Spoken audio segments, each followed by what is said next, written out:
सो हम बात कर रहे थे सीआरपीसी के बनने की, ठीक है। और अगर मैं इसको समझाता हूं तो मैं कैसे समझाऊंगा, ये देखिए मैं अपनी स्क्रीन आपके साथ शेयर कर रहा हूं, ठीक है। और here this is my screen in front of you, it is like this, ठीक है जी, व्हाइट बोर्ड।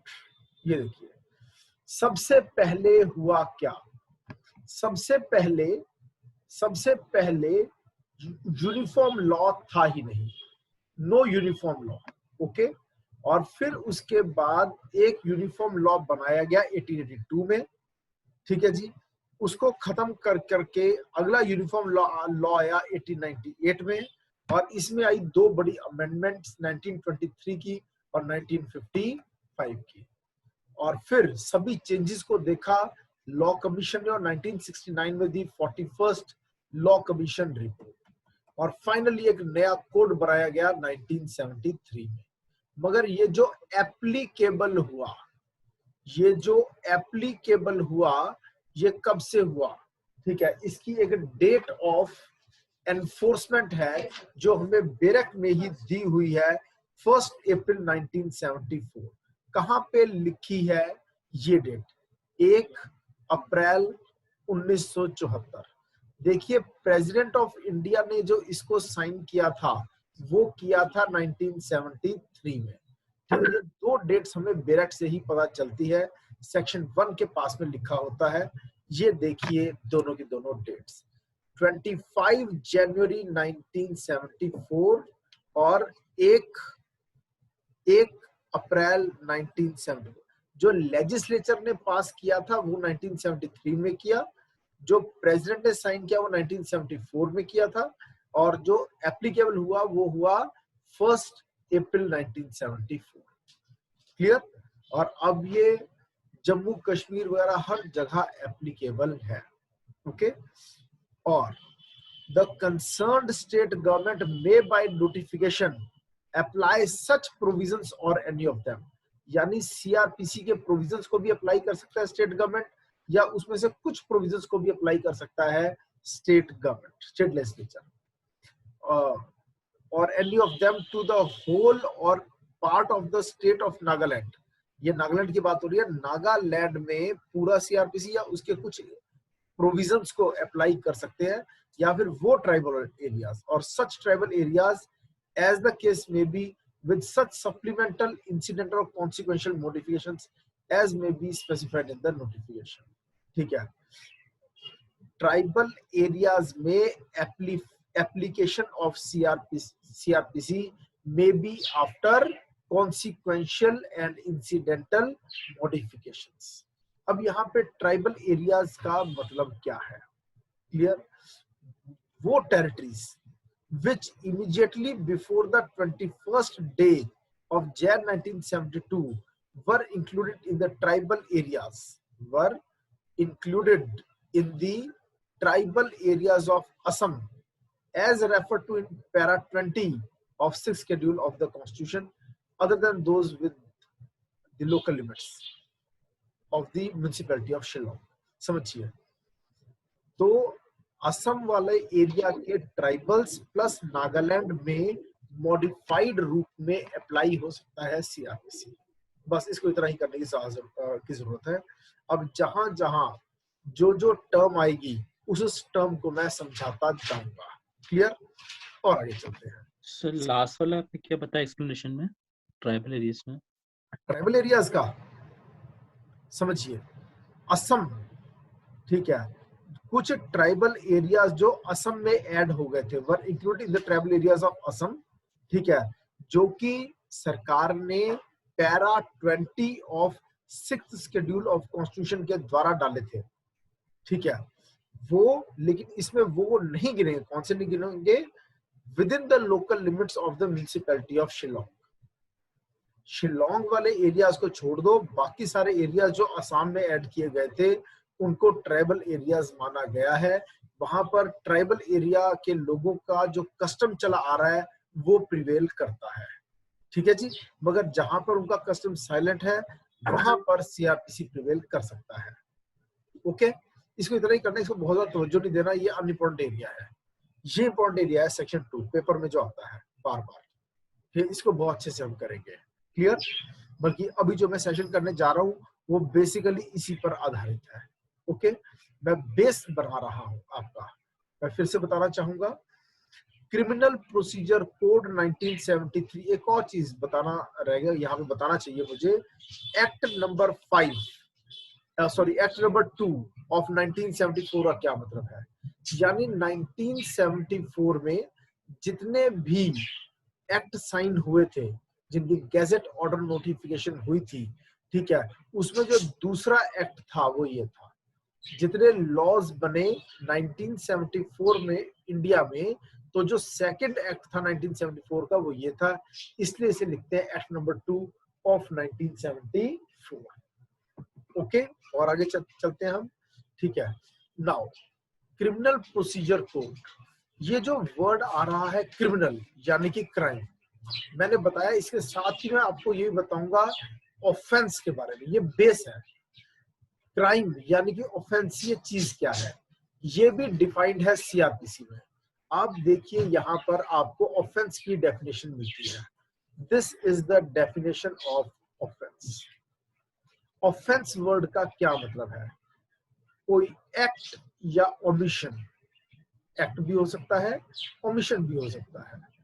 एक्ट या ओमिशन, ठीक है, which is made punishable by any law for the time being in force and includes any act in respect of which a complaint may be made under section 20 of cattle trespass act। तो दो बातें आ गई इसमें।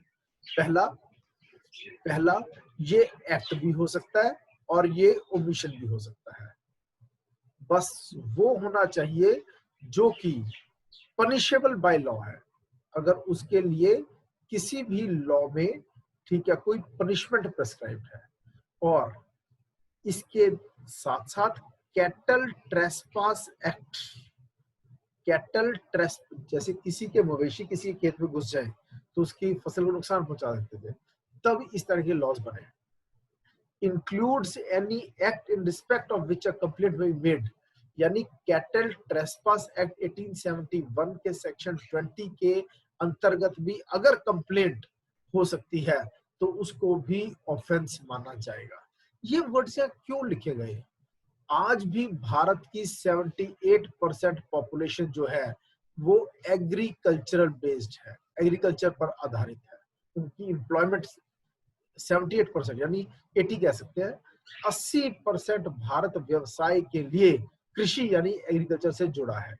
यानी कृषि है जहां वहां मवेशी है, यानी मवेशियों से भी जुड़ा है। समझ में आया? तो इस कारण से इस प्रकार के ऑफेंसेस बहुत ज्यादा पहले होते रहे हैं और बड़ी बड़ी प्रॉब्लम्स भी आती रही हैं। अब ऑफेंस एक नहीं कई प्रकार के हो सकते हैं। हम चार तरह से ऑफेंस को फोर बेसिस है जिस पर हम बांट सकते हैं, क्लासीफाई कर सकते हैं कि ऑफेंसेस कितनी प्रकार के होते हैं।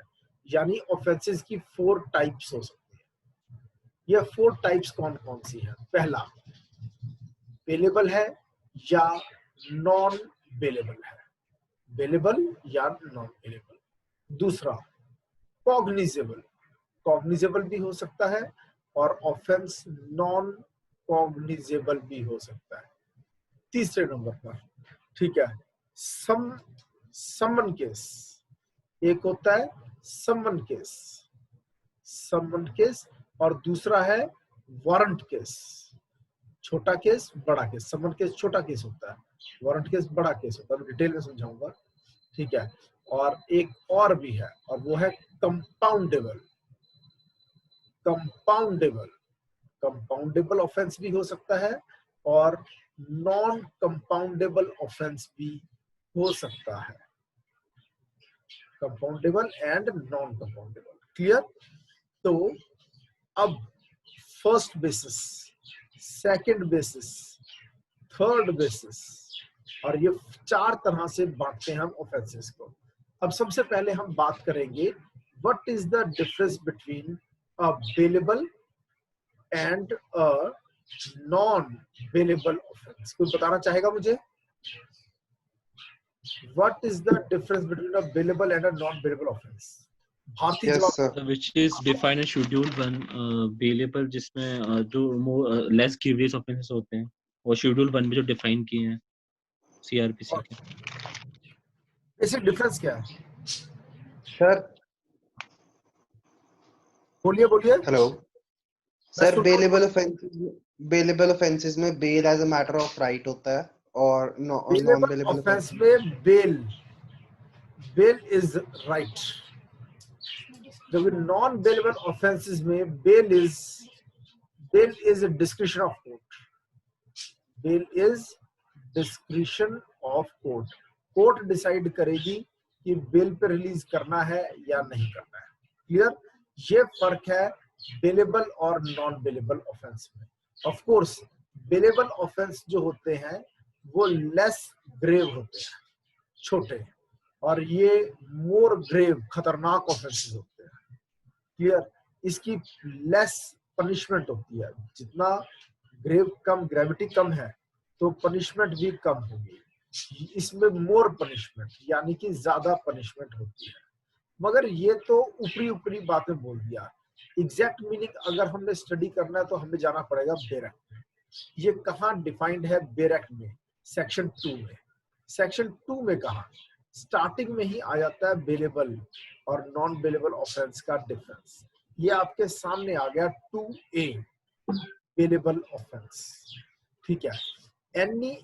an offense which is shown as bailable in the first schedule or which is made bailable by any other law for the time being in force, and non-bailable offense means any other offense. इन्होंने तो कुछ और ही बात कह दी। इन्होंने ये कहा कि फर्स्ट शेड्यूल को देख लो और फर्स्ट शेड्यूल से पता चल जाएगा ऑफेंस बेलेबल है या नहीं है।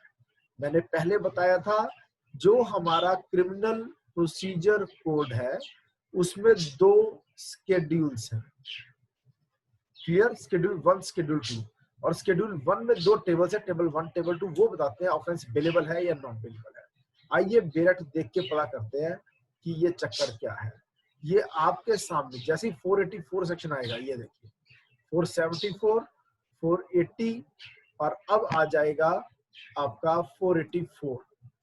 आखिरी सेक्शन है सीआरपीसी का 484 और इसके बाद शुरू हो जाते हैं शेड्यूल्स। ये आ गया फर्स्ट शेड्यूल। इसके अंदर 2 टेबल है, टेबल 1, टेबल 2। ये आ गया टेबल नंबर 1 यानी आईपीसी के ऑफेंसेस।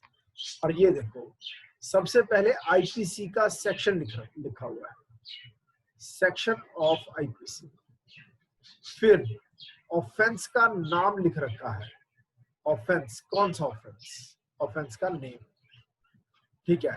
फिर उस ऑफेंस की पनिशमेंट बता रखी है। ये तीनों ही चीजें जो है, ये तीनों चीजें हैं, 1 नंबर, 2 नंबर और 3 नंबर। ये तीनों आईपीसी से ली गई है। आईपीसी की रिप्रोडक्शन है। ये सीआरपीसी ने नया कुछ नहीं बनाया। सीआरपीसी में तो ये 3 चीजें हैं। मैंने बताया था टेबल 1, टेबल 2 3 चीजों में जवाब देते हैं। पहला, ऑफेंस कॉग्निजेबल है या नॉन कॉग्निजेबल है, और फिर बेलेबल है या नॉन बेलेबल है। ठीक है? ये देखिए आगे चल के ये ऐसे आ जाएगा, ये वाला ऑफेंस 129 बेलेबल है पर 130 नॉन बेलेबल है। ठीक है? 131 नॉन बेलेबल है, ये भी नॉन बेलेबल, नॉन डिट्टो का मतलब सेम ऊपर वाले की तरह।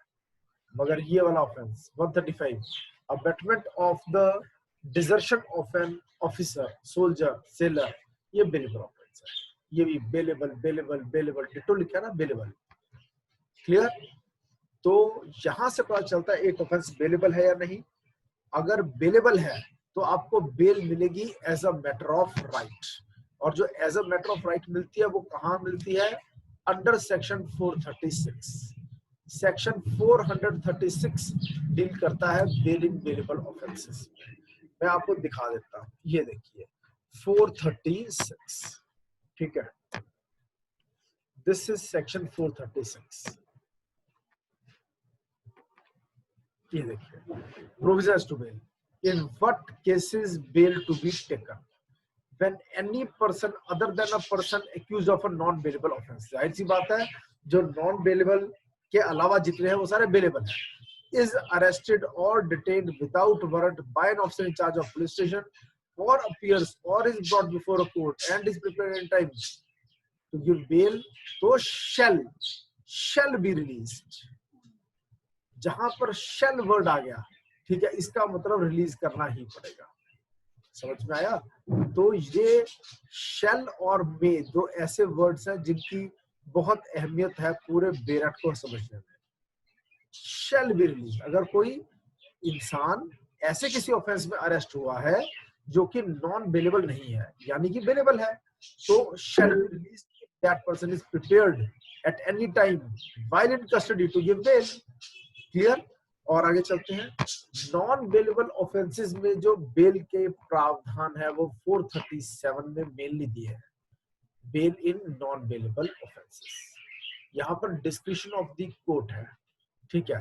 तो यहाँ पर वर्ड मे यूज हुआ है, मे बी रिलीज और मे नॉट बी रिलीज। 437 के अलावा भी एक जगह और इसी की बात हुई है, वो है 439। ये आपके सामने आ गया 439। ये बड़ी कोर्ट यानी हाई कोर्ट या कोर्ट ऑफ सेशन भी बेल ग्रांट कर सकती है। क्लियर? मगर यहाँ पर भी वर्ड वही यूज हुआ है, मे।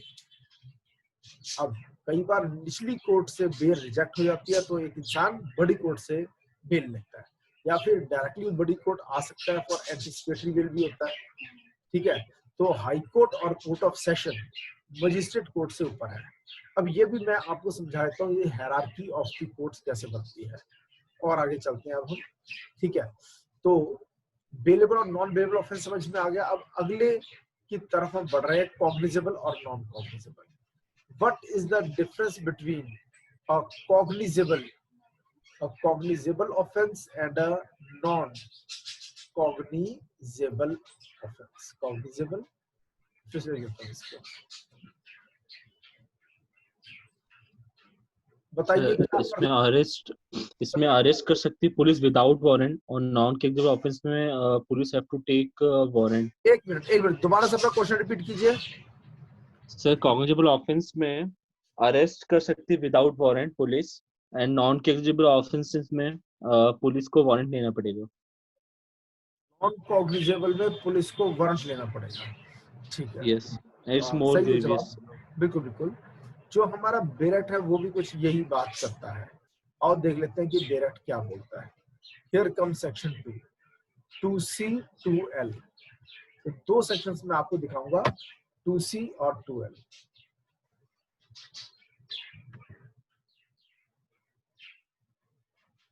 In front of you is 2C and 2L। ये देखिए, पहले 2C देखेंगे हम। Cognizable offense means an offense for which, and cognizable case means a case in which police officer may, in accordance with first schedule, under any other law for the time being in force, arrest without warrant। ये सबसे main word ये है। अगर arrest without warrant कर सकते हैं तो वो कॉग्निजेबल ऑफेंस है। बताएगा कौन कि ये कॉग्निजेबल ऑफेंस है या नहीं? Answer is first schedule. बच्चे सिर्फ इतना याद कर लेते हैं, कॉग्निजेबल ऑफेंस में अरेस्ट विदाउट वारंट हो सकता है, लेकिन 2L जो है वो ये बात करता है कि नॉन कॉग्निजेबल ऑफेंस कहता है an offence for which, and non cognizable case means in which a police officer has no authority to arrest without warrant. लेकिन पुलिस ऑफिसर को कैसे पता चलेगा कि I have authority, I do not have authority to arrest without warrant? Answer schedule 1 table 1। समझ में आया? ये देखिए, हम फिर से जा रहे हैं शेड्यूल 1 टेबल 1 की तरफ। ये आपके सामने आ गया शेड्यूल 1 टेबल 1। ये देखिए मैं लेके आ रहा हूं।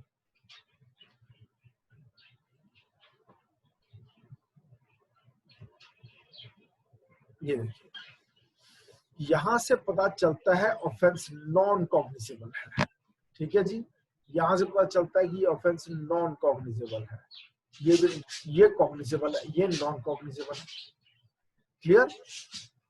और ये वही टेबल है जिसके द्वारा मैंने आपको बताया था बेलेबल नॉन बेलेबल, या फिर non cognizable, cognizable, non cognizable, cognizable, non cognizable. एक पूरी लिस्ट दे रखी है शेड्यूल 1 टेबल 1 में। अच्छा एक और बात, ये जो लिस्ट स्टार्ट हो रही है ये 109 से स्टार्ट हो रही है, तो आईपीसी के 109 से पहले वाले सेक्शंस का कैसे पता चलेगा ऑफेंस बेलेबल है या नॉन बेलेबल, कॉग्निजेबल या नॉन कॉग्निजेबल? देखते हैं कौन जवाब देगा। आईपीसी के सेक्शन 109 के बाद की कहानी तो दे रखी है किसमें, हमारे सीआरपीसी में, क्लियर। मगर 109 से पहले का कैसे पता चलेगा सेक्शन 1 to 108 का कि ऑफेंस बेलेबल है या नॉन बेलेबल, कॉग्निजेबल है या non cognizable? Sir general exception, बिल्कुल। ऑफेंसेस शुरू यहाँ से होते हैं, इससे पहले तो ऑफेंसेस है ही नहीं, वो तो जनरल प्रिंसिपल्स है, क्लियर। तो ऑफेंसेस का चैप्टर शुरू यहाँ से होता है। और फिर ये कैसे पता चलेगा कि आईपीसी से बाहर वाले जो ऑफेंसेस हैं वो कौन से बेलेबल कौन से नॉन बेलेबल, वो हमें पता चलता है यहाँ से। ये देखिए जहां पे आईपीसी खत्म हुआ वहां से स्टार्ट हो जाता है हमारा टेबल 2। ये है टेबल 1, ये है आईपीसी का सेक्शन 511, क्लियर। एंड हो गया यहाँ पे आईपीसी, तो यहाँ पे एंड हो गया टेबल 1 और स्टार्ट हो गया table 2, classification of offences against other laws. Other laws का मतलब other than IPC, other than IPC. और इसमें सिर्फ 3 लाइनें हैं कि अगर तो पनिशमेंट जो है, if punishable with death, imprison for life और 7 years, मोर देन 7 years, 7 साल से ज्यादा सजा वाले जो ऑफेंसेस हैं वो कॉग्निजेबल भी है, नॉन बेलेबल भी है, और वो बड़ी कोर्ट में केस चलेगा, कोर्ट ऑफ सेशन में। 3 साल से कम सजा वाले सारे बेलेबल है और नॉन कॉग्निजेबल है। 3 साल सही। अदर देन आईपीसी मतलब क्या होगा? बच्चे substantive laws, criminal substantive law एक कल्ला आईपीसी नहीं है, प्रिवेंशन ऑफ करप्शन एक्ट भी है, SC/ST एक्ट भी है, ठीक है, नेशनल सिक्योरिटी एक्ट भी है, ठीक है, ड्रग्स का भी है, ठीक है जी, सती प्रोहिबिशन एक्ट भी है, कितने ही ऐसे ऑफेंसेस जो बताते हैं। ये भी फूड अडल्ट्रेशन एक्ट भी एक हमारा क्रिमिनल सब्सटेंटिव लॉ है। तो उन सबके ऑफेंसेस के बारे में कैसे पता चलेगा कि ऑफेंस कॉग्निजेबल कौन सा, नॉन कॉग्निजेबल कौन सा, बेलेबल कौन सा, नॉन बेलेबल कौन सा, और कौन सी कोर्ट में केस चलेगा? इंडियन कोर्ट में केस चलेगा। अगर पनिशमेंट 3 साल से ज्यादा है पर 7 साल से कम है तो कॉग्निजेबल तो है, ठीक है, नॉन बेलेबल तो है, मगर सीधा सेशन कोर्ट में केस नहीं चलता, फर्स्ट क्लास मजिस्ट्रेट की कोर्ट में केस चलता है, clear. So this is 3-fold classification, इसे कहते हैं 3-fold क्लासिफिकेशन, क्लियर। चले आगे और आगे चलते हैं। अब मैंने आपको बताया कॉग्निजेबल नॉन कॉग्निजेबल।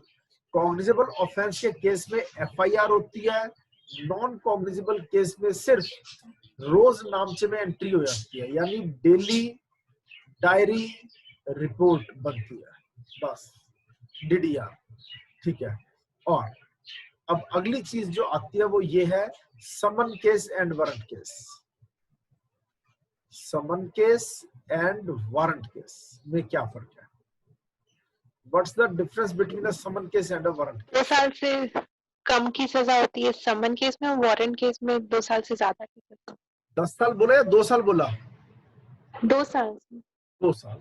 कहाँ दिया हुआ है ये बात कहाँ लिखी है? कहाँ लिखी है? कहाँ लिखी है बच्चे ये बात? ये आ गई आपकी बात, 2W और 2X। समन केस वो केस होता है, ठीक है, which is not a warrant case, और वारंट केस वो होता है जिसकी पनिशमेंट 2 साल से ज्यादा है। वारंट केस वो है जिसकी पनिशमेंट 2 साल से ज्यादा है, और जो वारंट केस नहीं है वो समन केस है। और सबसे मेन, समन केस में डायरेक्टली आप वारंट इशू नहीं कर सकते, आप वारंट इशू नहीं कर सकते। जबकि वारंट केस में डायरेक्टली अगर कोर्ट चाहे तो डायरेक्टली वारंट इशू कर सकती है, समझ में आया? और पुलिस को ऑर्डर दे सकती है। वारंट का मतलब क्या होता है कि पुलिस को ऑर्डर दे सकती है कि उस इंसान को अरेस्ट करके कोर्ट के सामने in front of the court आप क्या करो, प्रेजेंट करो। क्लियर? जबकि समन केस में फर्स्टली सबसे पहले प्यार से बंदे को बुलाना ही पड़ेगा, यानी पहले उस इंसान को समन करना पड़ेगा। अब पुलिस को ऑर्डर नहीं दिए जाएंगे, डायरेक्टली एक्यूज या जो एक्यूज्ड है उस एक्यूज्ड को लेटर जाएगा कि आपको इस ऑफेंस के चक्कर में इस डेट को इस इतने नंबर कोर्ट में इस टाइम पर इस मजिस्ट्रेट के सामने पेश होना है। क्लियर? समझ में आया? वारंट केस में आप चाहे तो पहले समन भेजो या डायरेक्टली वारंट इशू कर दो। क्लियर? वो बड़े ऑफेंसेस है। ओके, सिर्फ एक पॉइंट रह गया आज के सेशन में आपका कि कौन से ऑफेंसेस कंपाउंडेबल है, कौन से ऑफेंसेस कंपाउंडेबल है और कौन से ऑफेंसेस नॉन कंपाउंडेबल है। कंपाउंडेबल और क्या फर्क है कंपाउंडेबल और नॉन कंपाउंडेबल ऑफेंसेस में, तो बताएगा क्या फर्क है? कॉम्प्रोमाइज हो सकता है दो पार्टीज में, 412 सेक्शन। बिल्कुल, कंपाउंडेबल ऑफेंसेस वो है जिसमें कॉम्प्रोमाइज पॉसिबल है, जिसमें कॉम्प्रोमाइज पॉसिबल है। ये कैसे पता चलेगा कि ये ऑफेंस कंपाउंडेबल है? कहा दिया हुआ है? Which section? Section 412 412 412 section. क्या I'm not having their accurate reason. Section 320। बिल्कुल सही, ये सही जवाब दिया। आंसर है इसका, ठीक है, 320 320 ये आता है 320। 320 कंपाउंडिंग से डील करता है, ठीक है जी। आपके सामने है 320 कंपाउंडिंग ऑफ ऑफेंसेस। क्लियर? इसमें टेबल दे रखा है, इसमें दो सेक्शन, दो सब सेक्शन है। 320 क्लॉज 1, ये है 320 क्लॉज 1, ठीक है, और ये उसका टेबल है, यानी टेबल ऑफ 320 क्लॉज 1। और इसमें जिस जिस ऑफेंस का नाम आ गया ये सारे इसका मतलब कंपाउंडेबल ऑफेंसेस है, ये सब कंपाउंडेबल ऑफेंसेस है। क्लियर? 320 clause Yes, sir. ये आ गया। जो इसके अलावा बच गए सर वो नॉन कंपाउंडेबल। जो बच गया वो ये है 320 क्लॉज 2 और ये उसका टेबल है, 320 क्लॉज 2 का टेबल है ये। क्लियर? तो इसमें भी जो नाम आ गए वो भी सारे हो गए। इसमें से क्लॉज 2 में नॉन नहीं, दोनों कंपाउंडेबल हैं। अगर कोई ऑफेंस 320 क्लॉज 2 में भी चाहे टेबल 1 में आ रहा है या टेबल 2 में आ रहा है वो कंपाउंडेबल है। जो किसी टेबल में नहीं आ रहा, ना टेबल 1 में आ रहा है ना टेबल 2 में है, वो नॉन कंपाउंडेबल है। अब एक क्वेश्चन आपको पूछना चाहिए, मैं इंतजार कर रहा हूँ, तो किसके दिमाग में आया नहीं क्वेश्चन? सर टेबल डिफरेंशिएट क्यों किए? ये सही क्वेश्चन पूछा। मैं इस क्वेश्चन का इंतजार कर रहा था, कोई पूछ क्यों नहीं रहा मुझसे। ये किसने पूछा? क्या नाम है आपका? किसने पूछा? अभिषेक। अभिषेक। अभिषेक। दो टेबल बनाने की क्या जरूरत थी? और मैं बहुत खराब हूं, मैं जवाब नहीं दूंगा, बस अंडरलाइन करूंगा। देखना कहां अंडरलाइन कर रहा हूं, और फिर आपने बताना है कि दो टेबल क्यों। ये है क्लॉज 1 का टेबल। ओके, ध्यान दो स्क्रीन पर। A be compounded by the persons, may be compounded by the persons mentioned in the third column। ये हो गया क्लॉज 1 का टेबल। अब आ जाओ क्लॉज, अब देखो be compounded by the persons with the permission of the court. इसमें बताओ क्या परमिशन ऑफ फर्क है? कोर्ट की जरूरत, तो सेकंड बिल्कुल वाले में सही। परमिशन ऑफ कोर्ट की जरूरत है, उसमें नहीं है, Yes. उसमें बंदे बाहर भी कर बिल्कुल सकते हैं दो आउट ऑफ है। Court settlement. एक है 320 क्लॉज 1 की कंपाउंडिंग, एक है 320 क्लॉज 2 की कंपाउंडिंग। ठीक है, क्लॉज 2 में बड़े बड़े ऑफेंस है, ग्रेव नेचर के बिग ऑफेंसेस। ठीक है, यहाँ पर ये है स्मॉल ऑफेंसेस। स्मॉल ऑफेंसेस में out of court settlement allowed होती है। आउट ऑफ कोर्ट सेटलमेंट, जिसमें कोर्ट की मर्जी के खिलाफ जाकर भी आप आउट ऑफ कोर्ट कॉम्प्रोमाइज कर सकते हो। पर जो बड़े ऑफेंसेस हैं उसमें कॉम्प्रोमाइज तो अलाउड है, but only with the permission of the court, यानी कि इनसाइड कोर्ट सेटलमेंट होगी। इनसाइड कोर्ट होगी, कोर्ट की मर्जी से होगी, कोर्ट देखेगी कहीं धक्का तो नहीं हो रहा। समझ में आया? यस समझ में आ गया? तो बड़े ऑफेंसेस में compounding is possible only after permission of the court. छोटे जो ऑफेंस क्लॉज 1 के अंडर, 1 में है क्लॉज आउट 1 ऑफ के कोर्ट अंडर, सेटलमेंट। 320 जो क्लॉज बाहर ही हाँ out of the court he settlement हो जाएगी, उसके बाद कोर्ट की परमिशन है की जरूरत पड़ेगी हमें क्लॉज 1 के नहीं अंडर? पड़ेगी ना। फिर दोनों पार्टियां कॉम्प्रोमाइज करके उस पर दोनों अपने साइन करके जो मजिस्ट्रेट है उसको पर्चा दे देंगे, हमारा तो कॉम्प्रोमाइज हो गया, केस खत्म। समझ में आ गया? ओके, हाँ जी, ठीक है सर जी। बड़े सर ऑफेंस में यहाँ अगर कॉम्प्रोमाइज करके दे भी देती है, फिर कोर्ट पे देखेगी अलाउ करना है या नहीं करना। समझ में आया? ठीक है, हाँ बड़े जी, वाले जो बड़े ऑफेंस 320 क्लॉज 2 में है, जो स्मॉल ऑफेंसेस है वो इसमें है। इसमें देखो, the offenses punishable under the sections of IPC specified in the first two columns of the table next may be compounded by persons। यहाँ परमिशन ऑफ द कोर्ट का जिक्र ही नहीं है कहीं पर। ये छोटे हाँ जी ऑफेंस सर, पनिशमेंट कम है। ओके, समझ में आ गया? सर तो आज यस हम सर क्या क्या पढ़ा है हल्का सा डिस्कस कर लेते हैं। सबसे सर पहले एक डाउट था सर इसमें। सीआरपीसी का नाम ये ऐसा है तो क्यों है 1973। फिर मैंने सर क्रिमिनल कोड का मतलब समझाया। अभी आ रहा हूँ, क्वेश्चन पूछ हेलो लेना, अभी पूछ लेना क्वेश्चन, 1 मिनट रुको। कोड और एक्ट का डिफरेंस बता दिया, 1973 1974 वाली कहानी समझा दी, प्रोसीजरल लॉ और सब्सटेंटिव लॉ का डिफरेंस समझा दिया, ऑफेंस क्या होता है वो समझा दिया, टाइप्स ऑफ ऑफेंसेस करा दिए, bailable non bailable, cognizable non cognizable, summon case warrant case और कंपाउंडेबल नॉन कंपाउंडेबल। क्लियर? इसके अगला सेशन हम कल लगाएंगे। मैं अपने सेशन को मॉर्निंग में रखना चाहता हूँ 9:30 बजे। कोई दिक्कत तो नहीं? सर कितने बजे कल? सर टाइमिंग का थोड़ा सा इशू है सर। या शाम का रखूं?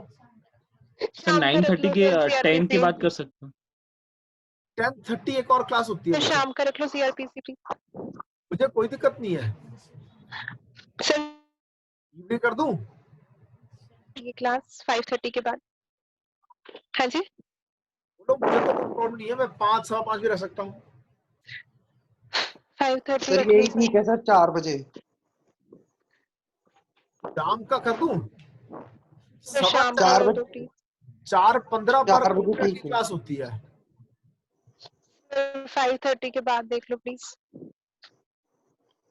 5:15 कर ले? 5:15 कर लो। 5:15 फाइनल कर दूं? हाँ जी, हाँ जी, चलो कल रोज हम 1 5:15 आवर की होगी ना सर? बोलो बोलो। हाँ जी, हाँ जी रोज सर। 40 मिनट्स की रोज होगी, विल बी 40 मिनट्स। रोज 5:15 ही होगी सर। कोई दिक्कत है? सर तो शाम को सर थोड़ा सा टाइम का इशू है। 4 o'clock करके सर कॉन्ट्रैक्ट शिफ्ट नहीं हो सकती? 5:15 हो सकता है, इंटरचेंज हो जाए। चेंज भी हो सकता है। सर इंटरचेंज कर दो। सीआरपीसी सर बोलो सारे 5:30 के बाद रख लो। कितने के बाद? कितने के बाद? हाँ जी सर 5:30 के बाद, 5:15 के बाद रख लो। 5:15 बजे ठीक है सीआरपीसी एटलीस्ट। कॉन्स्टिट्यूशन 6:15 पर होता है। और फिर 1 घंटा हो जाएगा ना सर सीआरपीसी को। अच्छा आप ही का है वो। सारे ये तीनों मेरे हैं। 4:15 का लेक्चर भी मेरा ही है, 5:15 का भी मैं अपना कर सकता हूँ, 6:15 का भी रख सकता हूँ। सारे लेक्चर तो होते हैं। 4:15 सीआरपीसी कर दो। सर 4 बजे मैं नहीं लगा पाऊंगी, मेरा ऑफिस है। शाम के रखे फिर, शाम का ही रख लो प्लीज सीआरपीसी। शाम का। आप कौन बोल रहे हो जो कह रहे हैं मेरा हाँ ऑफिस जी, है? कौन कह रहा है मेरा ऑफिस है? निधि सर। अच्छा निधि, अच्छा आपका ऑफिस होता है, सौरभ को खेलने जाना हाँ जी। होता है ना? और किसी को कोई दिक्कत? चलो मीटिंग ओवर होने वाली है वैसे। कल की क्लास, अच्छा आप 5:30 के बाद चाहते हो, 5:30 पे रख सकते हैं, 5:30 बजे। हाँ जी सर बिल्कुल अर्ली ठीक। मॉर्निंग कितना हो सकता? अर्ली मॉर्निंग रख लो वरना अगर सबको कंफर्टेबल हो। Early morning yes sir. नहीं यार, अर्ली मॉर्निंग रखेंगे, मैं रनिंग करने जाता हूँ, है ना? दोपहर को ठीक रख है लो। सर। यार सारा लेक्चर रिकॉर्ड होके आपको ऐप के ऊपर मिलेगा, खत्म कहानी। Okay sir, okay. और वीकेंड में जितनी मर्जी क्वेश्चन करो मुझसे, जो मर्जी पूछो मुझसे, ठीक है जी? सर फिर सीआरपीसी कब होगा कल? कल 5:15 पे रखूंगा, हाँ ठीक है, शाम को ना? शाम को 5:15 होगा, रिकॉर्ड होके ऐप के ऊपर चला हाँ जाएगा। Okay bye, okay. Bye see you. आज क्लास के नोट्स मिलेंगे? सारे नोट्स। आज सभी स्टूडेंट्स अपना हेलो। नाम और मोबाइल नंबर चैट पे जल्दी से लिखो, आपको कुछ सेकंड से बचे हैं। अपना नाम और मोबाइल नंबर चैट में लिखो जल्दी से, अगर आप चाहते हो आपको नोट्स मिल जाए fast. I am waiting for the chat. से अभी 3 बच्चों का चैट आया मेरे पास, खास करके शुभ का नंबर मेरे पास आ गया, निधि का नंबर आ गया, सौरभ बजाज का आ गया। Shubh raise the hand. Shubh कोई क्वेश्चन है आपका? शुभ यादव।